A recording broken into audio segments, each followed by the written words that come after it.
स्वामी जी, देवासुर संग्राम हुआ, समुद्र मंथन हुआ, समुद्र मंथन से 14 रत्न निकले और वह जो घड़ा था अमृत का, कई जगह बूंदें छिटक छिटक करके गिरी, 4 जगह कुंभ लगता है।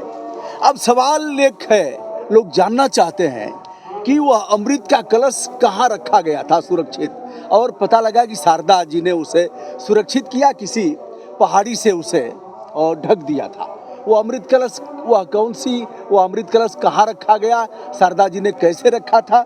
आप तो उस शारदा सर्वज्ञ पीठ के पीठाधीश्वर हैं, जगत गुरु हैं, जो पाकिस्तान की सीमा में है, और आज वह देवी करा रही हैं। पूजा पाठ नहीं हो रहा है, पूजा पाठ यानी कोई भी स्थापना होती है तो उसमें देवताओं का वास होता है। स्थापना से पहले वह जैसे पत्थर जो मूर्तिकार है वो बनाता, हनुमान जी के सिर पर चढ़ करके बनाएगा, चढ़ करके छाती पर चढ़ के बनाएगा, लेकिन जब प्राण प्रतिष्ठा हो गई तो वह हनुमान जी हो गए।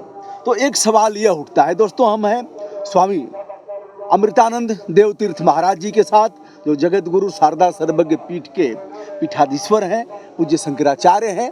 मैं उनसे बात कर रहा हूँ, विनम्रता के साथ हमारा प्रणाम। और मैं सबसे पहले जानना चाहूँगा कि शारदा ने उस कलश को, अमृत कलश को कहाँ रखा? शारदा पीठ कश्मीर के परंपरागत उल्लेखों से, शास्त्रों से ज्ञात होता है जी कि अमृत कलश को लेकर के देवासुर संग्राम जब शुरू हुआ जी, तो वह कलश गरुड़ जी लेकर के विष्णु जी ने उनको सौंप दिया और वो लेके वहाँ से चले जी तो वह जाकर के उन्होंने सुदूर शारदा देश में जी, मधुमती और कृष्ण गंगा नदियों के संगम पर एक ये मधुमती और कृष्ण गंगा कहाँ है?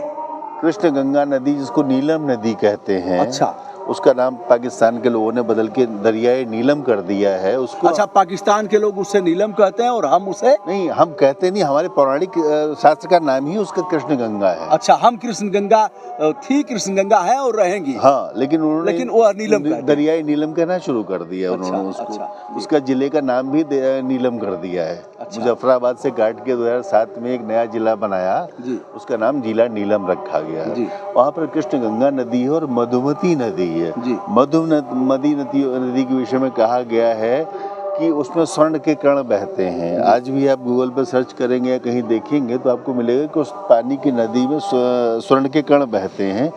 तो वहाँ के जो लोग हैं वो उसको एकत्र करके स्वर्ण प्राप्त करते हैं। बहुत सी विधियाँ हैं, बहुत सी दिखाई पड़ती हैं वहाँ पे। तो वो स्वर्ण मधुमती नदी और कृष्ण गंगा नदियों का जहाँ संगम होता है वो स्थान भगवती, ये इनका गौतम ऋषि के तपस्थली है वो। अच्छा, वहाँ पे गौतम ऋषि ने तपस्या की है। सांडिल ऋषि की तपस्थली है वो जी। उस स्थान पर वो अमर कुंड है, जहाँ पे वो कलश रखा गया उसको अमर कुंड कहते हैं जी। तो गरुड़ ने वहाँ पर भगवती शारदा को सौंपा कि यह कलश, भगवती ये आदेश हुआ है कि इसको आपको सौंपा जाए, मैं सुरक्षित ले आया हूँ। हाँ, मैं आपको सौंप रहा हूँ, अब इसको कहाँ रखना है, कैसे रखना है, यह आप देखिए। अच्छा स्वामी जी, थोड़ा सा रोकेंगे। हाँ। जब गरुड़ जी लेके चले होंगे तो असुरों ने इनका भी पीछा किया होगा? गरुड़ जी का वेग तो गरुड़ वेग कहते हैं, उनका वेग कोई छू नहीं सकता ना जी। सर्वाधिक वेग है उनका जी। तो इसीलिए उनको दिया गया जी कि वो इस ऊंचाई पे गए कि उनको ऊपर नीचे होने में उनके लिए तो गति वायु की तरह है ना गरुड़ की। तो वो पहुंच गया, सुरक्षित पहुंच गया वहाँ पे। और पहुंचने के बाद जब उन्होंने वहाँ बात की, उन्होंने कहा कि यह किसका अधिकार है किसका नहीं आप तय करें, ये तो बुद्धि विवेक ज्ञान से ही अमृतत्व की प्राप्ति होती है। हमारा काम था यहाँ पहुँचाना, तो हमने दे दिया। तो भगवती ने कहा कि भाई यह जो परंपरा है इसका निर्णय कैसे होगा कि अमृतत्व की प्राप्ति किसको जी। तो एक अच्छा, मेहनत तो दोनों ने किया था देवासुर संग्राम में, दोनों में किया था जी। लेकिन प्राप्त किसको हो, अधिकार किसका है जी, इसके लिए एक पैमाना बना दिया। उन्होंने कहा उस कलश को सुरक्षित करने के लिए अपने दाहिने हाथ को रख दिया कि भाई ये सुरक्षित हो जा। अच्छा। वही पोर्शन उनका जो भाग्य था, हिस्सा दाहिने हाथ का, वही शिला के रूप में परिवर्तित हो। अच्छा। वही कलश वही दबा रहा जी। उसी शिला को कालांतर में कहा गया कि जो भी अमृतत्व को प्राप्त करने का अधिकारी होगा जी, वही शिला पर बैठने का जो अधिकारी होगा उसे ही अमृत प्राप्त होगा। अच्छा। अधिकार कौन होगा जी? जो परंपरा का ज्ञान का अपने संप्रदायगत ज्ञान का संपूर्ण सर्वज्ञ होगा, अपने परंपरागत संप्रदाय का संपूर्ण सर्वज्ञ होगा, अर्थात उस संप्रदाय के जितने अनुयायी पूरे विश्व में हैं उन सबका जो एकमात्र गुरु होगा। ध्यान दीजिएगा, जगत गुरु मतलब हम जिस संप्रदाय को फॉलो करते हैं उस संप्रदाय के जो अनुयायी विश्व भर में फैले हुए हैं, उस परंपरा को, उस मत को, उस विचार को मानने वाले, उस इष्ट को, उस देव को मानने वाले जितने पूरे विश्व के लोग हैं उनके हम जगत गुरु हैं। आप समझ गए जी। आदि शंकर भगवान के जो उन्होंने सबका समावेश कर दिया सभी संप्रदायों का, तो उनको उनकी एक अलग व्यवस्था है, लेकिन बाकी जो जगत गुरु हैं सभी के अपने अपने संप्रदायगत विशेषताएं, संप्रदाय के अनुयायी जो उनके पूरे विश्व के हैं उनके वो जगत गुरु। तो आप शारदा सर्वज्ञ पीठ के हैं। तो कश्मीर पे अब यह जो विषय है मैं यहाँ यह भी स्पष्ट कर दूं कि शारदा सर्वज्ञ पीठ चूँकि कश्मीर में है, पीओके में है, और बड़ा दुख होता है जब हम किशनगंगा नदी पे पहुँचते हैं और देखते हैं कि सम्मुख सामने शारदा का शिखर दिखता है और हम जा नहीं सकते, सामने पाकिस्तान कश्मीर लिखा हुआ है। तो ऐसी स्थिति में वह जो भारत सरकार ने जब भारत विभाजन हुआ और कश्मीर का विलय हुआ, तो विलय के बाद कश्मीर का लगभग आधा 48% भूभाग पाकिस्तान ने कब्जा कर लिया अनाधिकृत रूप से, अपने सैनिकों, कबायलियों को और वहाँ के स्थानीय लोगों के वेश में भेज करके। वो सब इतिहास विदित है लोगों को। भारत सरकार ने 2 बार इसके लिए प्रस्ताव पास किया है, 22 फरवरी 1994 और 15 मार्च 2013। सर्वसम्मत से प्रस्ताव पास हुआ है। मजे की बात यह है कि पूरे देश के किसी भी राजनीतिक दल ने, किसी भी व्यक्ति ने इसका विरोध नहीं किया। संसद में ऐसा निर्विरोध प्रस्ताव पास हुआ है जो अपने आप में अनूठा है। क्या प्रस्ताव था? कि पाक अधिकृत कश्मीर पाकिस्तान का अभिन्न भूभाग है और हम इसको वापस लेके रहेंगे। कागजों में पास हो गया। उसके विषय में क्या कार्यवाही हुई वो तो आप आरटीआई डाल के पूछ लीजिए, लेकिन मुझे समझ में आता है तथ्यात्मक कार्रवाई कोई नहीं हुई। वो सिर्फ एक चुनावी वादा रह गया, चुनावी वादा रह गया। तो इस शारदा सर्वज्ञ पीठ पर न कोई और जब उस कार्रवाई को सरकार ने नहीं किया तो इससे कुंठित होकर के, व्यथित होकर के जो विद्वत समाज है, देश का नेतृत्व विद्वत समाज के ही हाथ में है जी। उस विद्वत परिषद ने निर्णय लिया कि भाई उस पीठ की जब तक किसकी कश्मीर भारत की विशेषता रही है, यहाँ का चित्र मन की विशेषता रही है कि यहाँ की क्रांति की शुरुआत हमेशा से धार्मिक कारणों से होती है। धार्मिक उद्दोलन बहुत अधिक है यहाँ पे। तो और मूल रूप से भी अमृतत्व का कुंड, हमारा अमर कुंड वहीं पे है, अमृत वहीं रखा हुआ है, सारी बातें हैं। तो वो भूभाग इम्पोर्टेंट है। हमारी परंपरा शुरू हो जाए तो यह भारत का मौलिक अधिकार भी है, क्योंकि हम अनाधिकृत क्षेत्र कहते हैं। क्या चाहते हैं आपकी जैसे शारदा सर्वज्ञ पीठ खुले, भारत के लोग वहाँ जाएं, माँ भगवती का दर्शन करें? देखिए, पाकिस्तान हमें वहाँ की जो परंपरा थी, मैं ये चाहता हूँ कि वह एक जैसे सर्वोच्च शिखर रहा है, सनातन का सर्वोच्च विश्वविद्यालय रहा है। 16 विश्वविद्यालय भारत में थे उस समय जी। उन 16 विश्वविद्यालयों में एकमात्र यही विश्वविद्यालय थे जो सनातन परंपरा था, बाकी सब बौद्धों में कन्वर्ट हो चुके थे, बौद्ध दर्शन पढ़ाए जाने लगे थे वहाँ पे। तो इसलिए यह भारतीय अस्मिता, आदर्श, अस्तित्व इसका मतलब कि सनातन का एकमात्र सर्वोच्च विश्वविद्यालय आज हमारे कब्जे में नहीं है और सनातन की बात हम करते हैं, बात ही कर रहे हैं, बात रह गई है। 2 बार सदन में यह बात आया, प्रस्ताव पास हुआ, लेकिन कार्रवाई कुछ नहीं हुई। तब विद्वानों ने निर्णय लिया कि भाई वहाँ पर जब तुम किसी पीठ के प्रमुख को नहीं बैठाएंगे, किसी आचार्य को नहीं बैठाएंगे, वहाँ पे कोई आवाज़ देने वाले उसको जानेगा नहीं। इस क्रम में मुझे काशी में मेरा अभिषेक किया गया 2003 में और तब से मैं कश्मीर में हूँ। विभिन्न उतार चढ़ाव आए, जीवन की बहुत सी परिस्थितियाँ रहीं, सरकारों ने, लोगों ने, हर जगह से जहाँ विरोध हुआ, सहयोग हुआ, जो जैसे संभव होता रहा, लेकिन कुल मिला के आज भी स्थिति वही बनी हुई है। और शारदा पीठ की जो गलियारे की बात है, देखिए Bharat Pakistan religious sign protocol agreement Bharat सरकार और पाकिस्तान सरकार के बीच में हुआ है 14 सितंबर 1974 को जी। दोनों देशों को प्रधानमंत्री ने साइन किया, हस्ताक्षर किए। उसमें जो लिस्ट दी हुई है, भारत के 17 स्थानों की लिस्ट है पाकिस्तान के, और भारत के 31 स्थानों की सूची है। वहाँ के लोग यहाँ 31 स्थानों पे आ सकते हैं। अच्छा। जो उनके धार्मिक स्थल हैं, जो उनके रिलीजियस स्थल हैं, और हमारे लोग 17 स्थानों पर वहाँ जा सकते हैं। जी। उन्होंने एक संख्या निर्धारित कर दी है, 700, 2000, 1000, जो भी व्हाटएवर, हर साल उनकी रिन्यू होता है, तो वो निर्धारित है कि इन्हीं स्थानों पर वो जा सकते हैं जी। और वहाँ के लोग इन्हीं स्थानों पर आ सकते हैं। लेकिन दुर्भाग्यवश पीओके का जो क्षेत्र है जी, वहाँ पे ऐसा कहते हैं कि हिंदू, सिखों के, बौद्धों के मिला के 600 से अधिक तीर्थ है। वहाँ के राष्ट्रपति का बयान है मेरे पास, जो मैंने सुना था। जी। मूलतः शारदा पीठ, जी। ननकाना साहब, पंजा साहब सब वहीं पे है पीओके में, लेकिन उनका उल्लेख उस एग्रीमेंट में नहीं है। अच्छा। हाँ, क्यों? कि वो भी कहता है मेरी प्रॉपर्टी है, आप कहते हो मेरी है, अनुमति कौन किससे लेगा? आपकी जमीन पे हम कहते हैं मेरी है, आप कहते हो मेरी है। आप अब हमारा अपनी मानते हो तो आपकी जमीन, उस जमीन की अनुमति आपसे क्यों लेंगे? वो सेम चीज़ आपके साथ है। स्वामी जी, यह चीजें तो पॉलिटिकल पावर से होंगी, और आप ऐसे में जी डिप्लोमेटिक, कूटनीतिक स्तर पर इसका रास्ता निकाला है, क्योंकि आस्था का विषय है जी। जो यूनेस्को बनी है उसका रीजन कारण यही है, धार्मिक स्थलों का, परंपरागत स्थलों का संरक्षण करना। अगर कॉरिडोर बन जाए वहाँ तक, शारदा सर्वज्ञ पीठ तक, और हमारे लोग जाएं, भारतवासी जाएं, परंपरागत पूजा अर्चन करें, चले आएं, यह भी तो एक रास्ता हो सकता है। भारत सरकार के गृह मंत्रालय ने मुझे लिख के दिया हुआ है 2014 में, 2013 में मेरे पास रिकॉर्ड है जी। उन्होंने लिखा है कि वहाँ पर कॉरिडोर बनना पॉसिबल नहीं है। अच्छा। जो बात मैंने पहले आपको बताई वही कारण है। उस कॉरिडोर के लिए परमिशन कौन किससे मांगेगा? इसके लिए फिर क्या करेंगे आप? अलग जगह रहे हैं, इसके लोग जगेंगे नहीं, जगेंगे तो भी यह भारत पाकिस्तान के बीच का कूटनीतिक लेवल पर एक बात हो सकती है कि पाक अधिकृत कश्मीर में जो हमारा शारदा पीठ है, केरन सेक्टर से मुश्किल से 10 किलोमीटर का भी रास्ता नहीं है। अच्छा। तो सामने ब्रिज बन जाए और वहाँ की स्थिति कंडीशनल ये हो जाए कि भाई यहाँ पर जो हमारे शारदा मेला लगता है, शारदा अष्टमी का उत्सव होता है, उस दौरान एक सप्ताह के लिए वो मेला खोल दिया जाए, जो हमारे परंपरा चलता रहा है।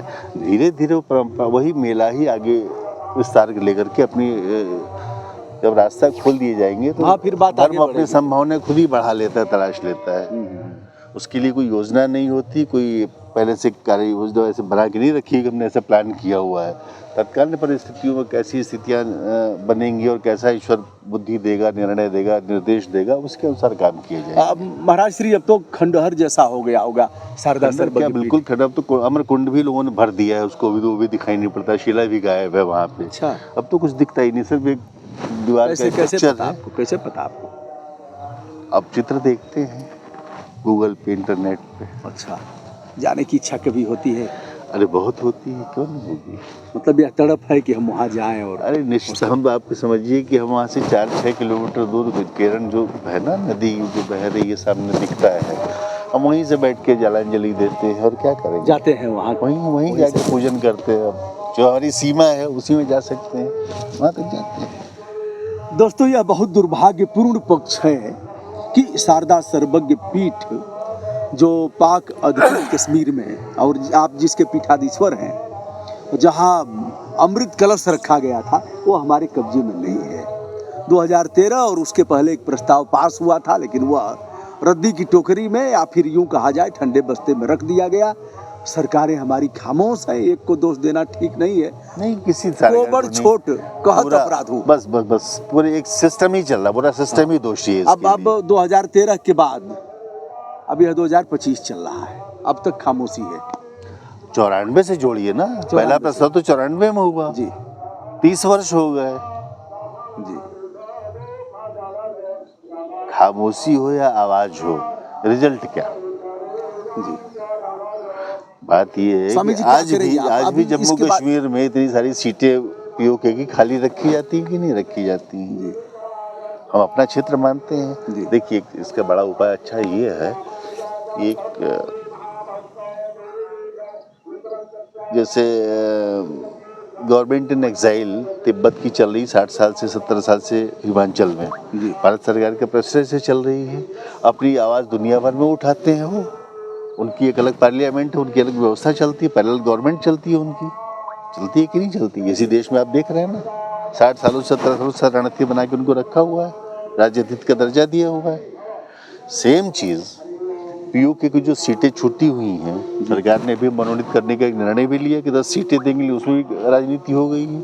उसमें भी जो रियल लोग हैं जिनको वास्तविक में उसकी आवश्यकता है, वो उस पर किनारे कर दिए गए, उसमें भी पॉलिटिक्स में बात की बातें हैं। लेकिन मेरा कहना ये है कि गवर्नमेंट इन एग्जाइल पीओके के लिए जी आप बना दीजिए अपने जम्मू कश्मीर में, उनको ऑटोनोमस सिस्टम दे दीजिए, एक गवर्नमेंट का तंत्र दे दीजिए, हम अपनी आवाज़ दुनिया में उठा के हम यूनेस्को तक पहुँचेंगे, हम करवा लेंगे। आपकी सरकार सिर्फ हमको सपोर्ट कर दे, इतना कर दे जैसे हिमाचल की गवर्नमेंट, हिमाचल में तिब्बत की चल रही है, जी हाँ, जी हाँ। उसी तरह से यहाँ के पीठाधीश्वर को या यहाँ के जो भी प्रमुख होगा उसको आप राजनीति घोषित करके उसको सपोर्ट करिए, वो अपनी आवाज़ उठाएगा, आपसे अधिक अच्छी आवाज़ उठाएगा और अपनी आवाज़ विश्व मंच में ले जाएगा, उसको हम प्राप्त कर लेंगे। महाराज श्री जो शारदा जी को अमृत कलश सौंपा गया था, गुरु जी ने सौंपा, तो 4 जगह तो यह बूंदें गिरी थी, यानी जहाँ प्रयागराज में आप साधना कर रहे हैं कुंभ मेला में, यह दुर्लभ कुंभ मेला है अभी बताया जाता है, और सेक्टर 9 में स्वामी जी हैं और यही कुंभ में रह करके आप इस पीठ की मुक्ति के लिए अभियान चला रहे हैं और भारत सरकार से मांग कर रहे हैं, वैश्विक रूप से यह मांग है कि उसको बिल्कुल मुक्त किया जाए। तो 4 जगह है अमृत की बूंदें गिरी, जहाँ रखी गई थी शारदा जी ने रखा था वहाँ भी कुछ बूंदें गिरी या फिर वहाँ से सीधे अमृत कलश आ गया? ऐसा वहाँ की मान्यता है कि वहाँ पे बूंदे तो नहीं गिरी, लेकिन वहाँ पे हर वर्ष कुंभ लगता है। अच्छा, प्रतिवर्ष कुंभ लगता है। गंगा दशहरा में शादीपुर एक स्थान है, और शादीपुर कश्मीर में है जी, वहीं पर वो कुंभ लगता है। हरमुख गंगा वहीं से आती है ऊपर से। हरमुख गंगा? हाँ। अच्छा, तो हरमुख गंगा में वो कुंभ लगता है और बड़ा प्राचीन काल का पेड़ है, वृक्ष है, उसके चित्र भी मेरे पास हैं। नाव से वहाँ पे जाके बीच पे पूजन होता है जी। पूरा विशाल समुद्र जैसी नदी है, बड़ी विशाल नदी है, उसके बीच में पता नहीं वो वृक्ष कब से खड़ा है, आप विश्वास नहीं कर पाएंगे इतना बड़ा वृक्ष पानी की धार में कैसे टिका हुआ है सदियों से। अच्छा, मतलब काफी, अरे बहुत विशाल वृक्ष है, पीपल जैसा होता है ना, पीपल का जैसे ही वृक्ष है वो, पाकड़ का है, ऐसा कुछ जो हम लोग वृक्ष कहते हैं जिसको, ऐसा वृक्ष है, लेकिन बहुत विशाल वृक्ष है। और वहाँ पे नाव पे जा करके और हम लोग ऊपर चढ़ते हैं, फिर जाके पेड़ के नीचे छोटा सा एक स्थान बना वहाँ पूजन होता है। अच्छा। तो वहाँ कुंभ लगता है हर वर्ष, हर साल, हर वर्ष। कब लगता है स्वामी जी? गंगा दशहरा पे 10 दिन के लिए लगता है। और भारत सरकार ने पिछले 2009 से वहाँ पे एक परंपरा शुरू की कुंभ लगाने की, उसके लिए फंड अलर्ट होता है। अच्छा, सरकार से। और लगभग मैं समझता हूँ कि 60-70 लाख लोग आ जाते होंगे वहाँ पे उस 10 दिनों में। अच्छा, बहुत दूर दूर से लोग आते हैं वहाँ पे, अच्छी भीड़ लगती है। या तो लोग 4 ही कुंभ को जानते हैं और आप जो 5वां कुंभ, और प्रतिवर्ष लगता है? प्रतिवर्ष लगता है, वो प्रतिवर्ष लगता है। अच्छा, हाँ, जून महीने में गंगा दशहरे के समय 10 दिन का। जी। तो दोस्तों फिर हम बात करेंगे, वीडियो लंबा होगा। स्वामी जी के साथ आज हमारी भी कसक है, एक पीड़ा है, हर सनातन और हिंदू धर्म के मतावलंबियों का एक कष्ट है। दिल से चाहेंगे कि शारदा सर्वज्ञ पीठ जो आज उनके कब्जे में है, हम दर्शन भी नहीं कर सकते, हम पूजन नहीं कर सकते, हम दूर से अगर प्रणाम करना चाहें तो दिखाई भी नहीं देंगी। 10 किलोमीटर 15 किलोमीटर की दूरी पर जो भी हो उसे मुक्त कराया जाए। और यह अनुरोध हम प्रेसिडेंट ऑफ इंडिया से, जो संविधान की संरक्षक हैं, भारत के प्रधानमंत्री जी से, और जो भी राजनेता हैं उनसे करना चाहेंगे, गृह मंत्री साहब से। यही लोग सक्षम लोग हैं जी। यह लोग पूरे देश पे कृपा करें, अपना अनुग्रह बनाएं और शारदा को मुक्त करें। देखिए विषय क्या है कि भारत अमृतत्व की ओर बढ़ रहा है, तभी बढ़ पाएगा जब हम अपना कलश पाएंगे। अमृत काल तो चल रहा है, अमृत काल में अमृतत्व को प्राप्त करना, इससे बड़ा संयोग क्या होगा। अमृत काल में अगर अमृत कलश हमारे पास नहीं आया तो उस अमृत काल की सार्थकता नहीं रह जाएगी। फिर जो हमारे पास ऐतिहासिक पौराणिक प्रमाण है, वैदिक प्रमाण, हमें लग रहा है जो आपके बगल में चित्र लगा हुआ है, यही शारदा सर्वज्ञ पीठ का यही है। शारदा पीठ का यहाँ पे एक फोल्डर रखा हुआ है, ये फोल्डर उठा के दो, उठा लो भैया, उठा लो, आप उठा लो, छोड़ दो आप भैया, तुम खंडहर कितना कभी श्रेष्ठ रहा होगा। जो खंडहर बता रहा है कि इमारत कितनी ऊंची रही होगी, अच्छी रही होगी। तो दोस्तों, इस वीडियो पर आपके कमेंट विनम्रता के साथ आमंत्रित किए जाते हैं और स्वामी जी से मैं फिर मिलूंगा। कुंभ मेला में जो भी आपकी जिज्ञासा होगी उसके बारे में हम फिर से विनम्रता के साथ अनुरोध करेंगे और बातचीत करेंगे। स्वामी जी, आपने हमें समय दिया है, इसके लिए